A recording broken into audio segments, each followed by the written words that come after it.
Oke, bersama Rizkon Fawaid dan teman kita Mas Abdul Hafiz Ahmad ya. Beliau sebagai pegiat sosial di Intrans Institute Malang nih, dan beliau juga sebagai koordinator Front Nahdien untuk kedaulatan sumber daya alam Malang, dan juga beliau yang salah satu yang luar biasa ya, pernah menjadi presiden mahasiswa di UMM tahun 2015-2016 ya Mas ya? Iya, 2015. Baik, kumpul nih ya, kita juga pas kedatangan teman kita nih, kita akan sharing-sharing nih dengan Mas Hafid ya, yang mungkin punya banyak pengalaman ya, bertemu dengan berbagai akademisi, bertemu dengan banyak mahasiswa, dan track record-nya betul-betul ini banyak sekali di wilayah bukan hanya pendidikan tapi juga di partisipasi sosial gitu. Dan beliau ini juga generasi yang saya lihat dari kurikulum PT beliau, transisi dari generasi yang ya dari yang mulai teknologi ala kadarnya sampai ke hari ini gitu. Sehingga kita bisa gitu ya. Usia nggak perlu dijelasin ya Mas ya. Masih muda Pak. Baik, baik Mas Hafid ini di sini saya akan ini ya, minta beberapa ini ya pandangan sharing-sharing lah ya kita ya Mas ya di sini. Nanti kalau semen mau tanya saya juga nggak apa-apa juga gitu. Jadi Mas Hafid nih, sebenarnya Mas Hafid mungkin boleh ini Mas Hafid ya, karena Mas Hafid juga aktifnya di salah satu lembaga ya, Institut Malang itu, di sebagai pegiat sosial di Institut Malang itu seperti apa Mas aktivitasnya Mas Hafid ya? Kalau di Intan Institut memang aktivitasnya kita lebih banyak di kajian sama riset, lebih tepatnya sih kajian dan riset ekonomi politik. Jadi kita ada pendidikan, jadi ngajak teman-teman untuk belajar bareng, terus hampir tiap Kamis kita ada rutinan untuk baca buku, ya semacam kayak tradisi pesan sorogan gitu lah. Tapi bukunya buku ekonomi politik, bukunya Mas Dede Mulyanto, Genealogi Kapitalisme, itu tiap Kamis. Konsennya berarti di ekonomi politik ya Mas ya? Mas, ekonomi politik nih Mas ya? Kenapa Mas kok konsennya ke ekonomi politik ya? Dari berbagai ranah yang saya pikir juga perlu konsen juga, mungkin pendidikan atau apa, dan Mas Hafid lebih milih ekonomi politik? Gini Mas, soalnya ekonomi politik itu ya kalau bahasanya akademisi dia holistis gitu kan. Dia misalkan ada satu fenomena nih, contoh apa ya, nah pendidikan kenapa kok jadi kayak gini gitu kan, jadi yang dari yang awalnya emang murni untuk tujuan yang mulia ya, tujuan mulia mencerdaskan kehidupan bangsa, terus ada pendidikan jadi komoditas, terus diperjualbelikan dan lain-lain. Ternyata itu ada, dia nggak hanya semata-mata bisa ujuk-ujuk gitu loh. Ada struktur ekonomi yang bisa membuat pendidikan jadi kayak gitu, dan itu dijustifikasi sama namanya kebijakan atau politik itu sendiri. Jadi pandangan ekonomi politik itu kalau menurut saya dia pandangan yang holistis, bisa ngambil dari banyak sudut pandang dan multidisiplin keilmuan sih. Jadi kalau misalkan simpulkan nih, jadi dari berbagai permasalahan dalam perspektifnya Mas Hafid, ekonomi politik itu menjadi sebab utamanya itu ya, sebab utama dari berbagai permasalahan nih, entah pendidikan atau apa, atau seperti itu kira-kira. Ya bisa dikatakan kayak gitu sih, soalnya ekonomi politik itu kan kita memandang sebagai ya ilmu ya, dia pisau analisa, dan hampir segala hal di dunia ini itu nggak lepas sama namanya kebijakan. Dan kebijakan tuh kalau teman-teman politik kan anggap ya kebijakan tuh lahir dari hanya ya bisa lahir ujuk-ujuk kebijakan gitu kan. Sedangkan secara background ya, kebijakan tuh nggak bisa lahir tiba-tiba gitu, selalu ada latar belakang yang mendahului gitu. Entah karena apa itu. Nah, dan juga karena kita mandang ekonomi politik itu sebagai ilmu, jadi kita mandang bahwa segala produk itu, apalagi produk keilmuan ya, lebih tepatnya itu nggak netral. Ilmu bisa objektif, cuman untuk netralitas kayaknya nggak bisa. Bukan kayaknya ya, selalu ada tendensius, jadi bisa dikatakan ekonomi politik itu dia gabungan dari banyak ilmu, banyak disiplin, narasi, wacana, diskursus dan lain-lain, dan itu kita jadikan sebagai alat analisa.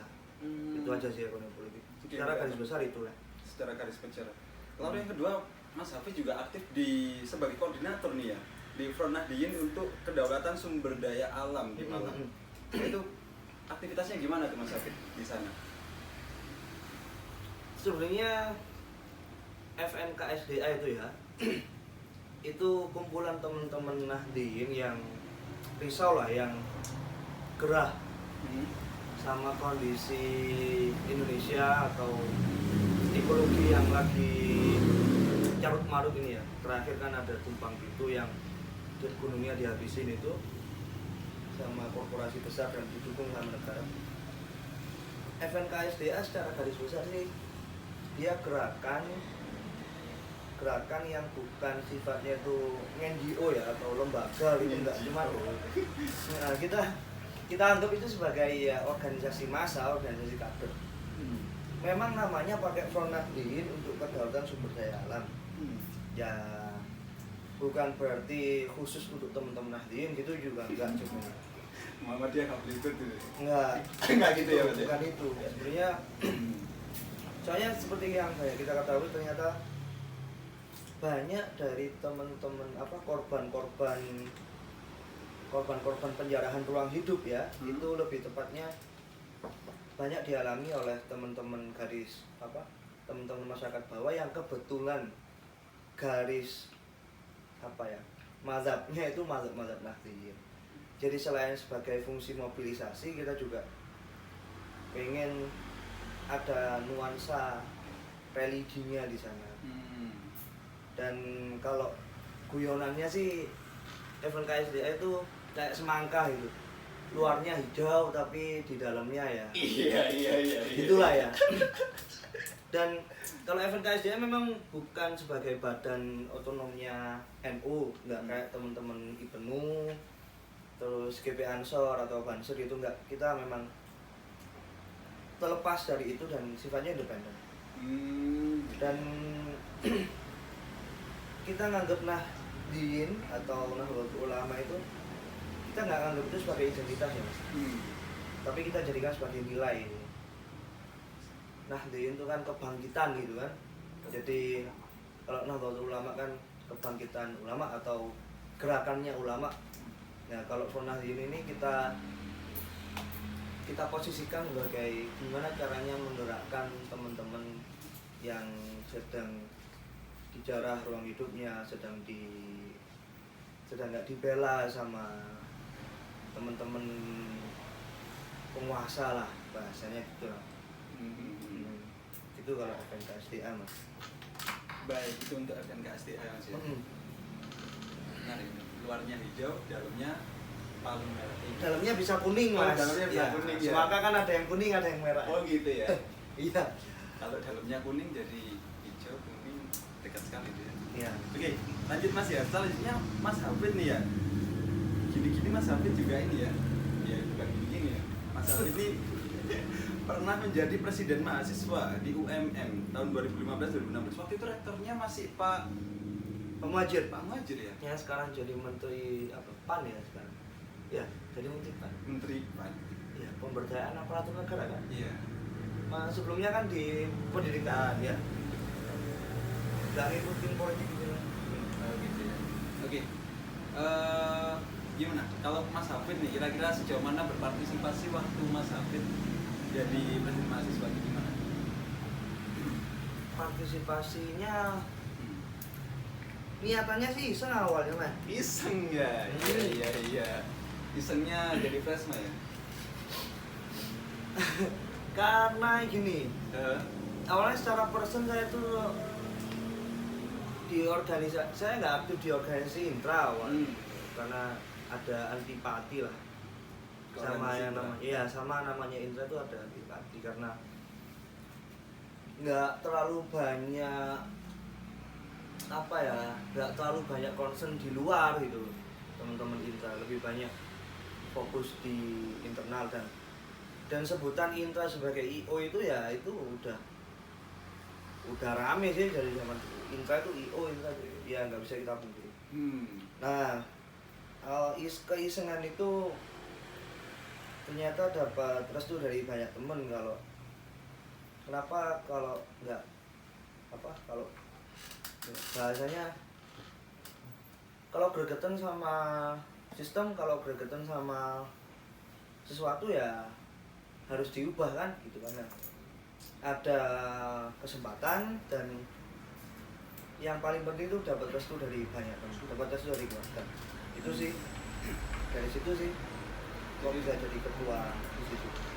Jadi bukan Mas Hafid yang sangat aku harus jadi gitu enggak, tapi lingkungan di situ Mas ya.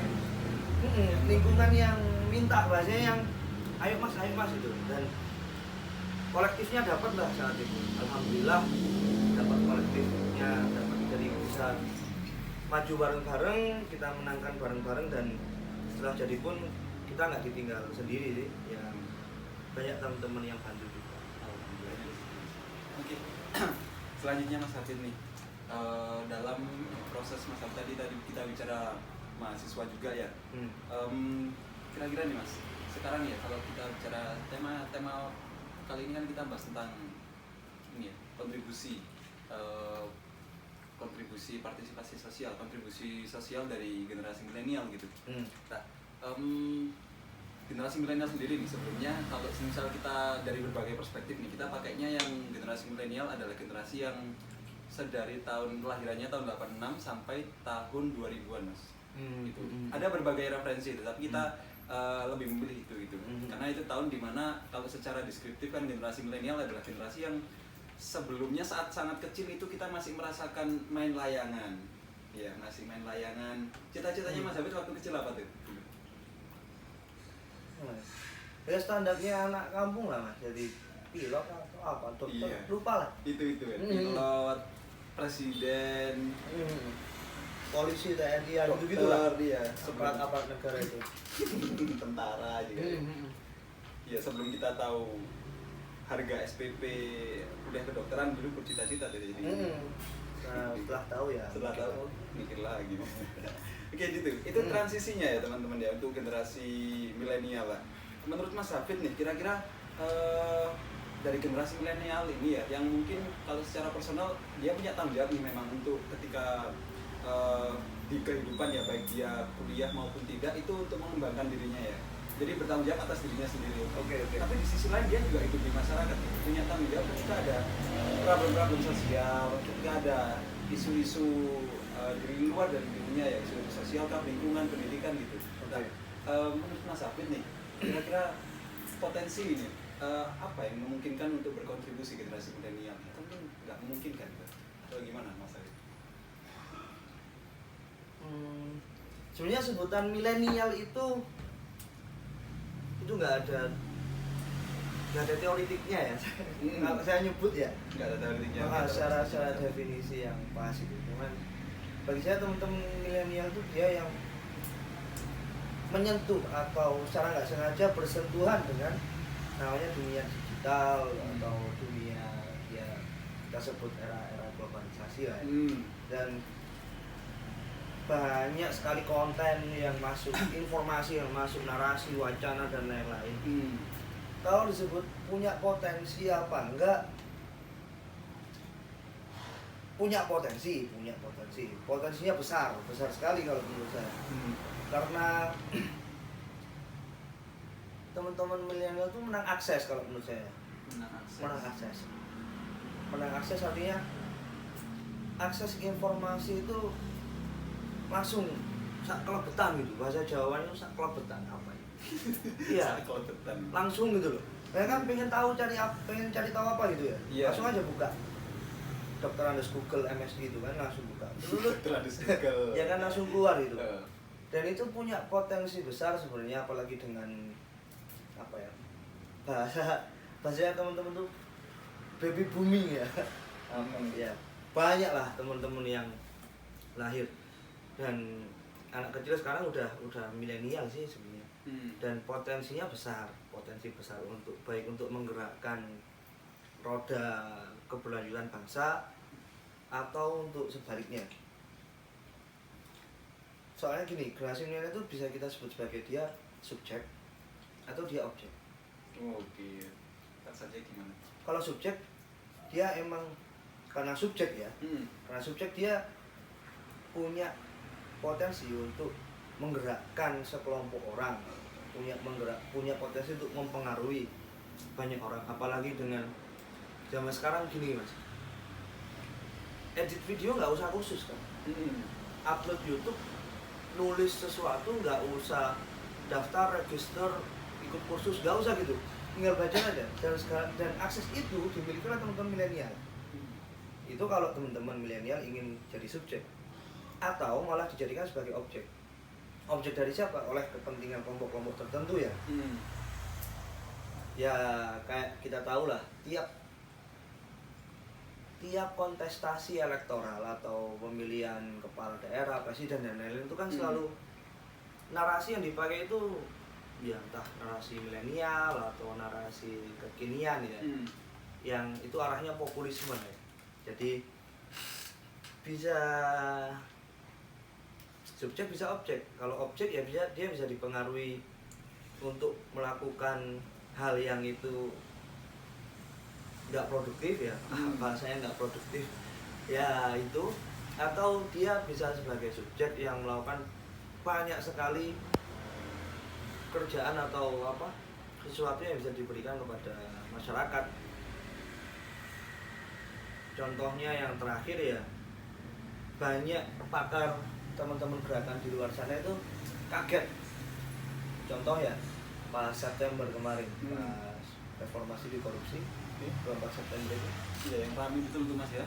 Mulai dari yang gamers ke apa tuh. Mulai teman-teman yang rebahan sampai posternya itu parah-parah tuh. Iya. Mulai dari yang teman-teman HP miring atau apa, semuanya kumpul di sana. Dan itu bikin teman-teman gerakan yang sepuh-sepuh ada itu kaget.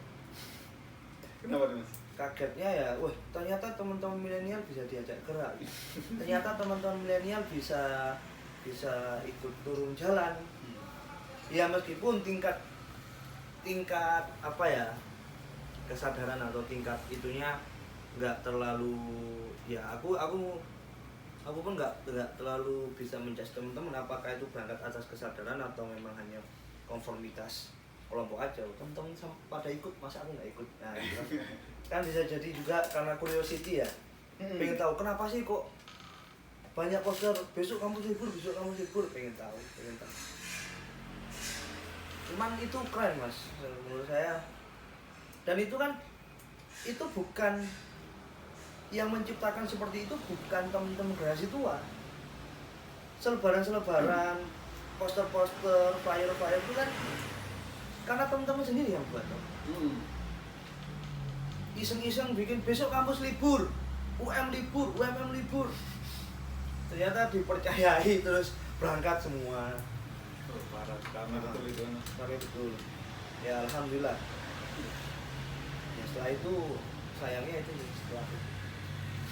Ya. Jadi semisal nih, kalau generasi milenial ya ketika berpartisipasi ya, tadi ada yang belum ini ya. Ternyata di sana digunakan ajang untuk pansos nih, untuk panjat sosial gitu.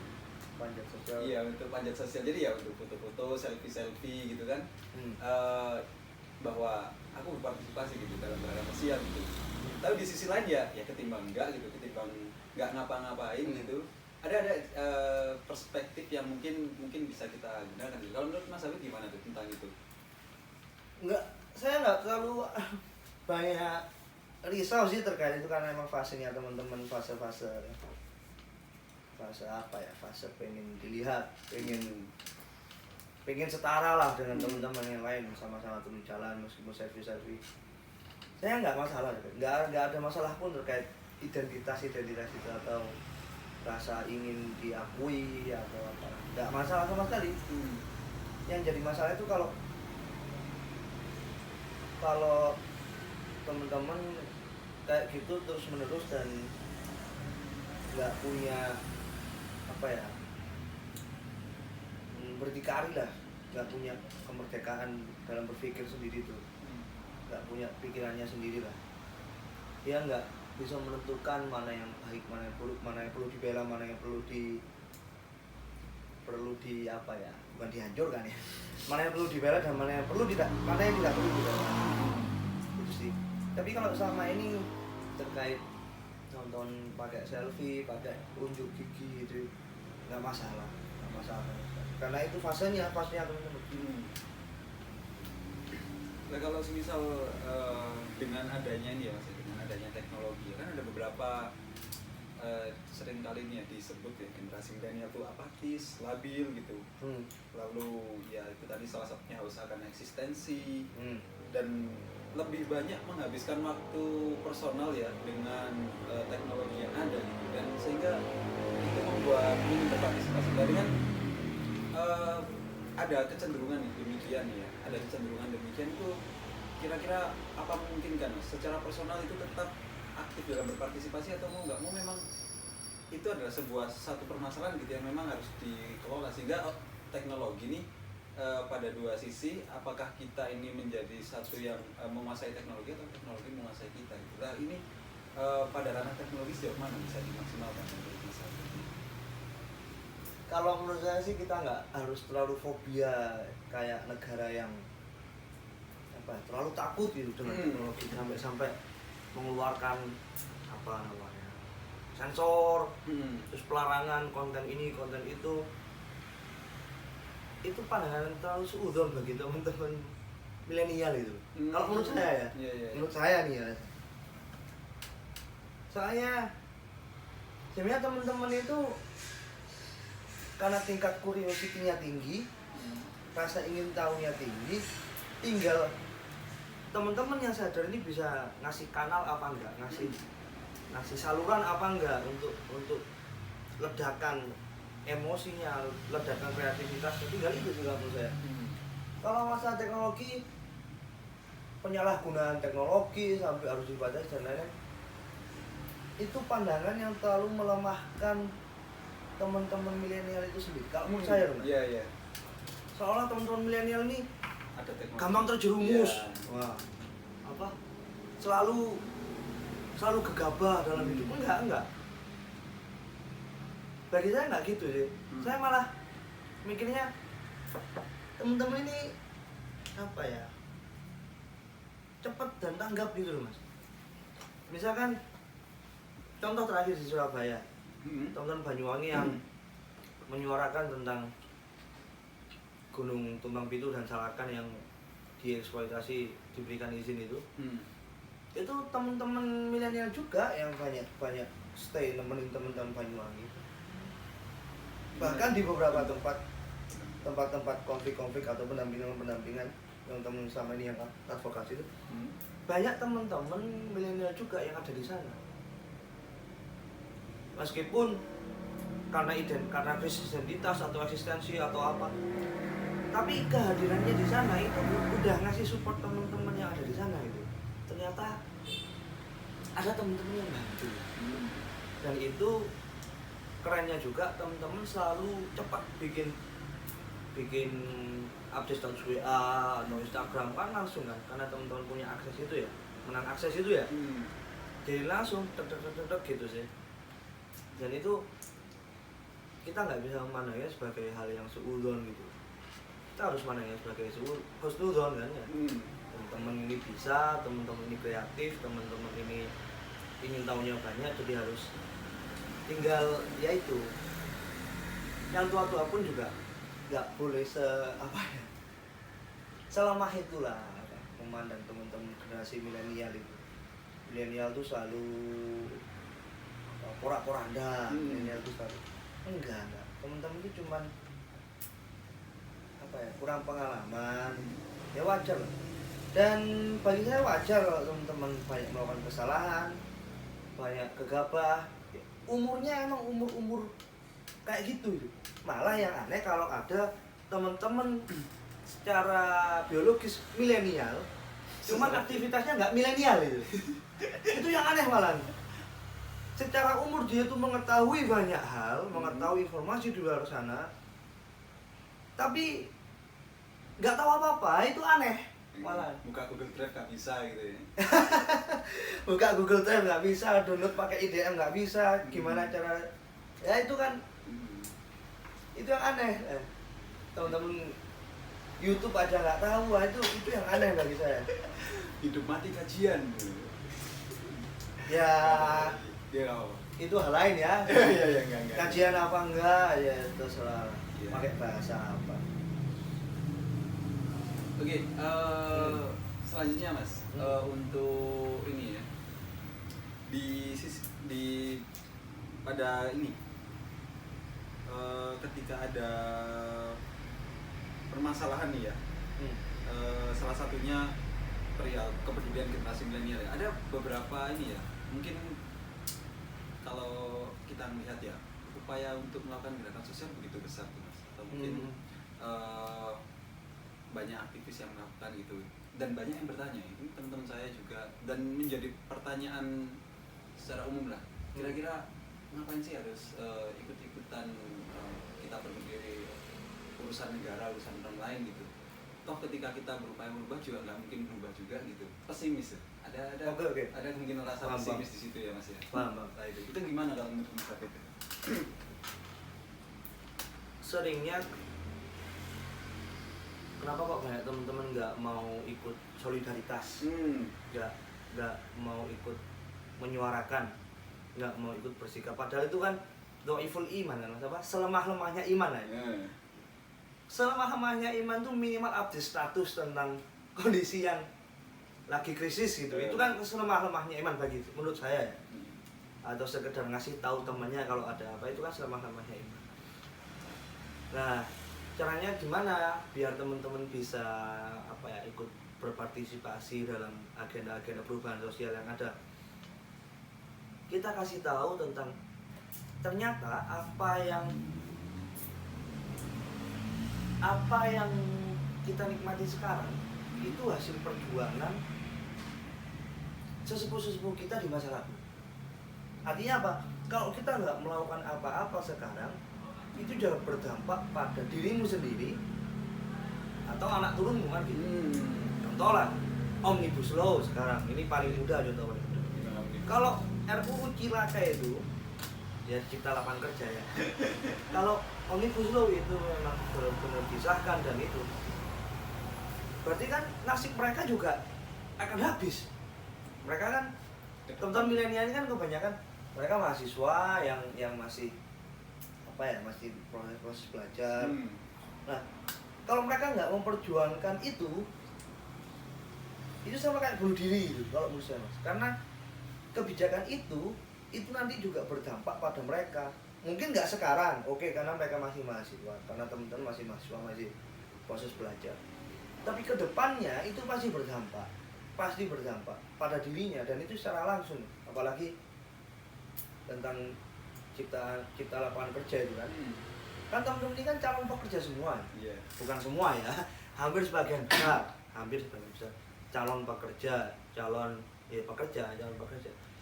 Dan itu kan ada kebijakan yang mengontrol itu. Nah, kalau teman-teman nggak peduli tentang apa yang ada sekarang, itu sama kayak teman-teman nggak peduli sama masa depannya juga. Nggak peduli sama masa depannya, nggak peduli sama generasi selanjutnya, nggak peduli sama cucunya, nggak peduli sama anaknya ke depannya gimana.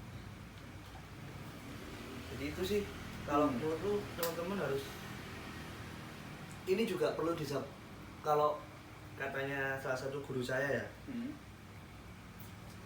yang tua-tua itu juga perlu namanya kesabaran revolusioner.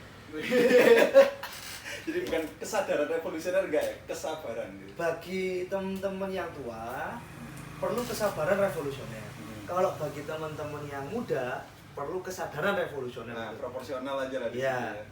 Kesabaran revolusioner itu apa? Salah satu bentuk kesabaran revolusioner itu nggak pernah berhenti untuk ngajak adik-adiknya ikut, minimal ngasih tahu atau minimal ya ngasih pandangan lah, minimal ngasih nambah perspektif atau minimal ngasih tahu tentang imaji lain tentang masa depan gimana, imajinasi tentang dunia ke depan gimana. Itu sih, dan itu perlu kesabaran revolusioner. Perlu ya kita harus sabar, soalnya teman-teman namanya teman-teman muda sekarang ini kan nggak sabaran ya Mas. Belajar satu, belajar A gitu ya, ada informasi sedikit, oh pindah ke B, pindah ke C. Nah, dan itu bagi generasi tua perlu kesabaran revolusioner untuk terus ngajak adik-adiknya untuk terus berbagi, sharing-sharing. Itu sih. Nah, bagi yang muda perlu kesadaran revolusioner juga. Gimana itu kesadaran revolusioner? Yaitu bahasa dakinya ya, bahasa. Artinya nggak cukup kalau teman-teman muda ini hanya kumpul atau berjibaku di dunianya sekarang. Contoh mahasiswa lah. Nggak cukup hanya berjibaku di kelas, nggak cukup berjibaku di fakultas. Kalau bahasa guyonannya itu ngopimu kurang suwe, ngopinya kurang lama, kurang jauh gitu. Itu sih Mas. Nah, kesadaran revolusioner itu ya itu ada bahasanya teman-teman, itu dunia ini sedang berjalan tidak baik-baik saja gitu. Oh, dunia sedang tidak baik-baik saja, kamu harus berbuat sesuatu lah. Kalau berbuat sesuatu secara langsung nggak bisa, minimal sikap pribadi itu selemah-lemahnya iman. Terus ya Mas. Kita coba ini Mas ya, karakteristik di beberapa ini ya, beberapa karakteristik generasi milenial kan. Oke, ada yang kuliah nih, ada yang mungkin belum berkesempatan yang, atau mungkin untuk memilih tidak kuliah gitu ya. Untuk yang kuliah, mungkin mereka akan ada yang ikut organisasi ya, baik intra maupun ekstra, atau mungkin mereka tidak mengikuti organisasi intra ekstra tapi lebih ke organisasi pengembangan bakat minat.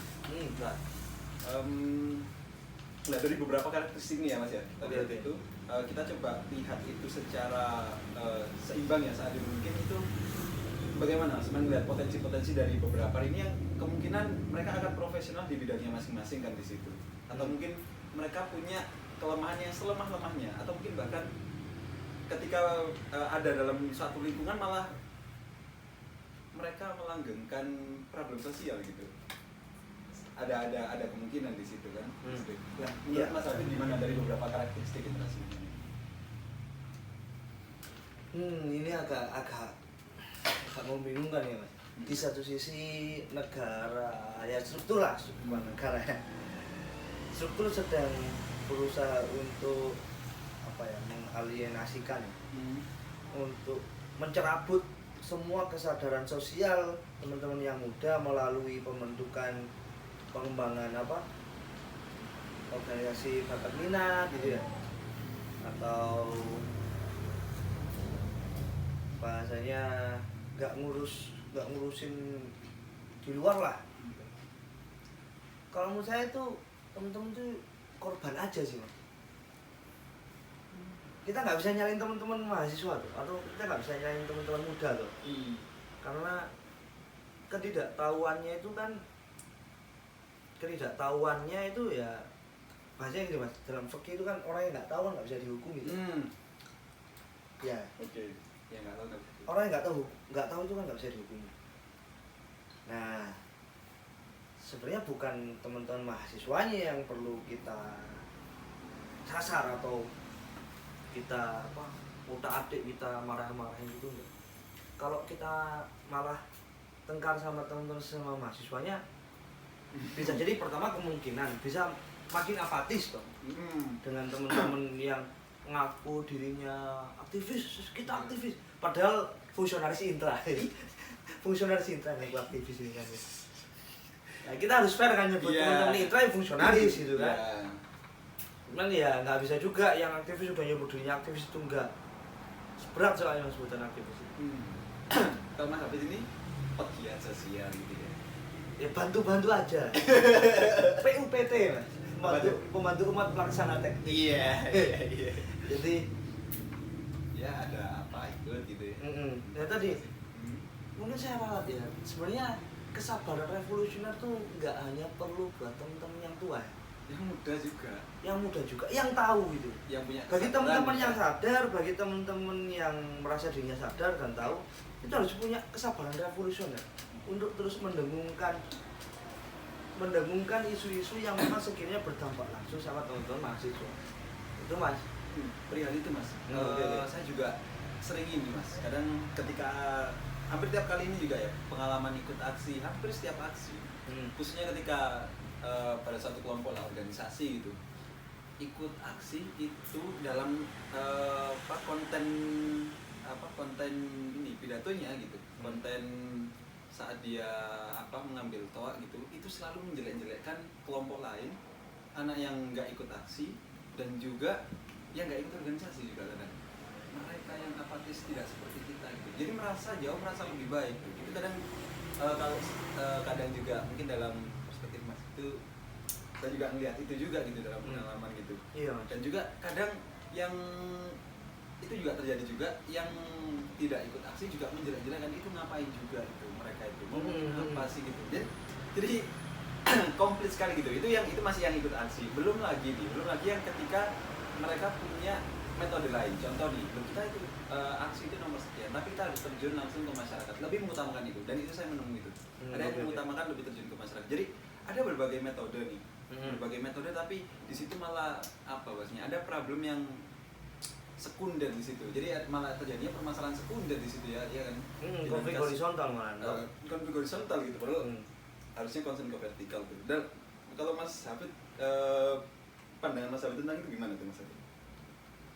Tentang yang kondisi yang terjadi ketika ada dinamika seperti itu gitu. Emang kalau udah merasa di atas angin itu susah ya.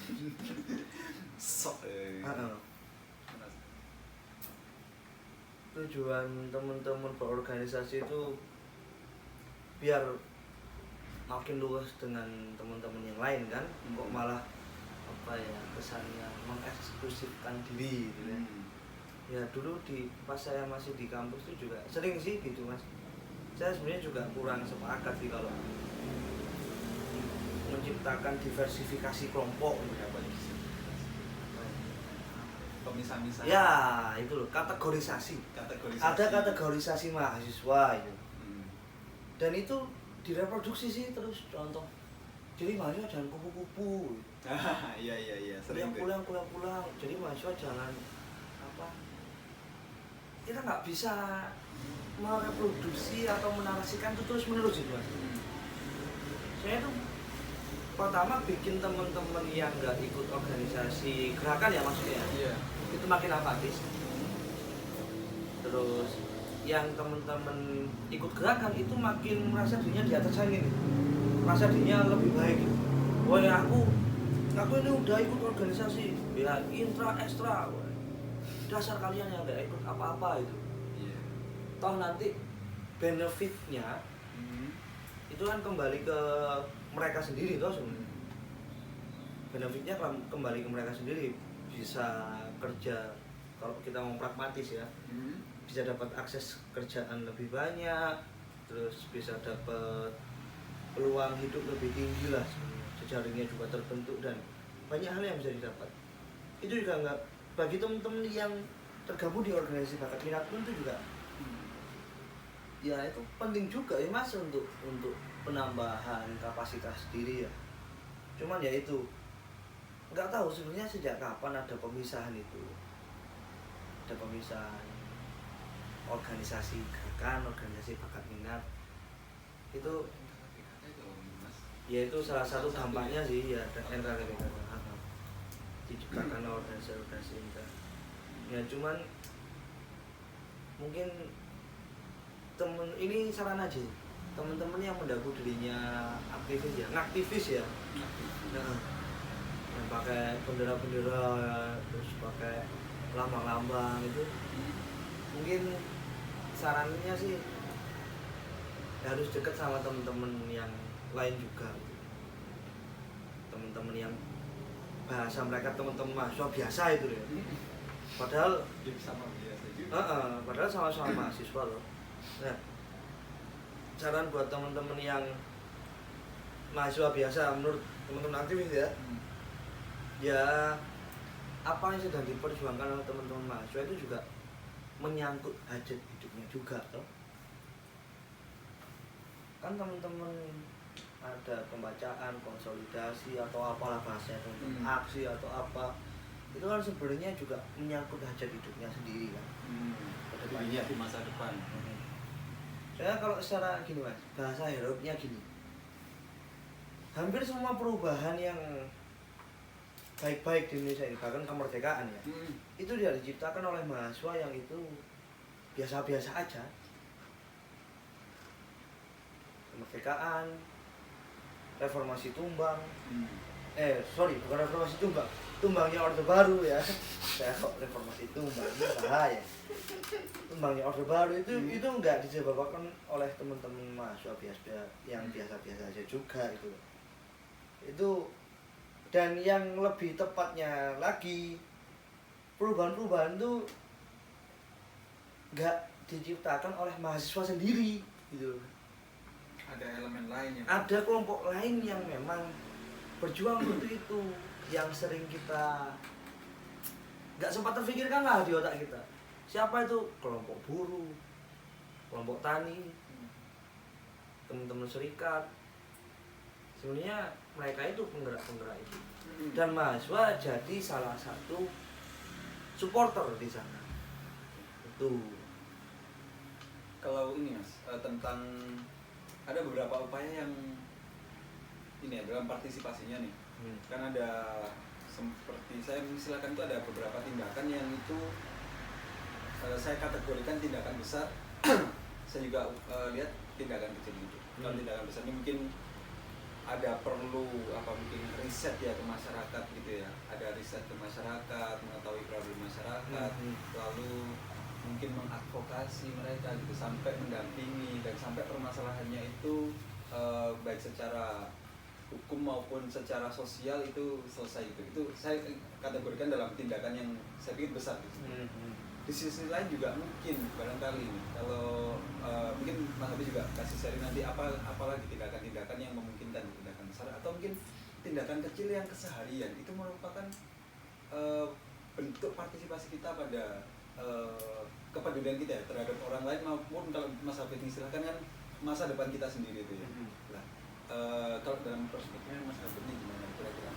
Atau saya sederhanakan mungkin gerakan-gerakan kecil yang membawa ini perubahan besar gitu ini gimana? Ada buku menarik yang ditulis oleh saya lupa penulisnya, Krausen atau siapa, tapi yang menerjemahkan Pak Rum Tomati Masam. Bukunya Tindakan